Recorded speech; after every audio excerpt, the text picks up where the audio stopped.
আমি ঠেকে এবং ঠকে একটা জিনিস ভীষণভাবে শিখেছি, যে মানুষটা সব থেকে বেশি ভালো চায় তার খারাপ কথা ধরে বসে থাকতে নেই। সব কিছু মনে রাখা উচিত নয়। ঠিক যেমন মেলে স্প্যাম ফোল্ডার থাকে, আবার ফোনের ডিলিট অপশানও ঠিক সেরকম। মনের ক্ষেত্রেও একটা বাদের খাতা রাখুন। বাদ দিতে জানতে হয়। আলুর ঝুড়ির মধ্যে পচা আলুটা বাদ না দিলে যেমন সবকটা আলু পচে যায়, ঠিক তেমনই মনের মধ্যে খারাপ স্মৃতিটা বাদ না দিলে ধীরে ধীরে সবটাই পচতে শুরু করে।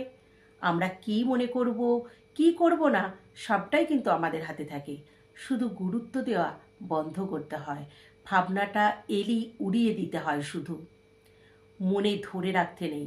ভালোবাসার মানুষের রাগের সময় বাঁকা কথা, যাদের অকারণে বকুনি, ভাই বোনের ঝগড়া, প্রিয়জনদের চোখ রাঙানি, ভালোবাসার মানুষের তিতো কথা একদম মনে রাখতে নেই। কোনো লাভ নেই, বিশ্বাস করুন। দিনের শেষে এরাই একমাত্র পাশে থাকে। এরাই পাশে থাকে জ্বর হলে, এরাই পাশে থাকে মন খারাপে, এরাই কথা শোনে ঠিক যখন ভীষণ প্রয়োজন। তাই এদের কিছু কথা সোজা ডিলিট করে দিতে হয়।